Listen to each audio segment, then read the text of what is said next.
Good morning. This is the third address of our Lenten series um, on the life of St. Francis. This one is entitled Greening with St. Francis.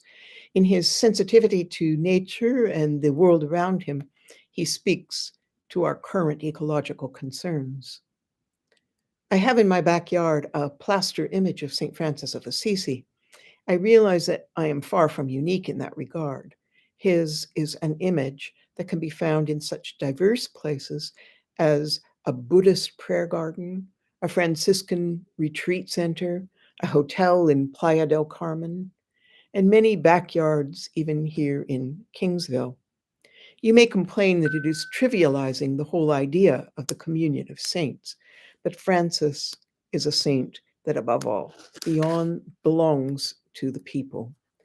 To set him to set him on a bird bath or in a flower garden, or depicting him with birds circling his head, is to say exactly that. He had a special connection with all of God's creatures, and so we remember him standing humbly among them. He was in awe of the beauty of God's creation. He saw, even in the tiniest bug, the sacredness of life. His image helps to remind us that the world of God and the world of nature are one and the same. He did not differentiate between the sacred and the secular. All of God's creation was sacred. Francis saw birds coming to the bird bath as holy. Water was holy. Squirrels, the sun, the moon, the trees were all holy, set apart by God. He invited all creation, plants, animals, brother sun and sister moon, to give honor and praise to God. He was well ahead of his time.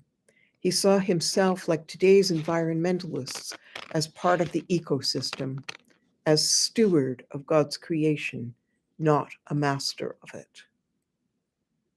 St. Francis of Assisi addressed creatures as sisters and brothers, that is, as equals, not as subjects to be dominated. He truly saw himself as a simple servant and a caretaker of creation, little brother to the birds and the fish and the weeds along the garden path. He was actually proclaimed to be the patron saint of the ecology in 1979 by then Pope John Paul II. Many of the stories of St. Francis relate to his relationship with animals and nature. There is the story of a boy who was taking some doves to market. Francis asked the boy to give them to him so that they would not be killed. "Why have you let your sows be caught?" he said to the little birds. "I want to save you from death and make nests for you so that you can live as God intended." Then he turned to the boy. "One day you will become a friar," he told him. Another story is about a huge wolf that was attacking the people of the small village of San Gubbio. St. Francis was walking near the village one day when the wolf sprang at him. He made the sign of the cross and spoke quietly to the animal. "Come here, brother wolf, and do not hurt me or anyone else. I know you behaved badly because you were cold and hungry." Then he went to the people of the village, asking them to feed the animal. They agreed rather reluctantly. "Brother Wolf," St. Francis asked, "do you give me your word that I can trust your promise?" The wolf lifted his paw. St. Francis took it, and never again did it harm the villagers. St. Francis preached to the birds. He was passing a field after the harvest. The birds were picking up the fallen grain. They were singing cheerfully all the while. And St. Francis walked into the fields and began to speak. A hush came over the birds.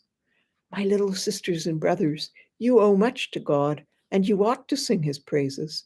He has given you liberty to fly and clothing for you and your children. He feeds you, though you neither spin nor reap. He has given you fountains and rivers to quench your thirst, and trees in which to make your nests. So God, your maker, loves you, having given you such gifts. Beware, my sister birds, of the sin of ingratitude, and always give praise to God." Story after story expresses his amazing connection to all of creation. And may we too follow in his footsteps and be stewards of all that God has created.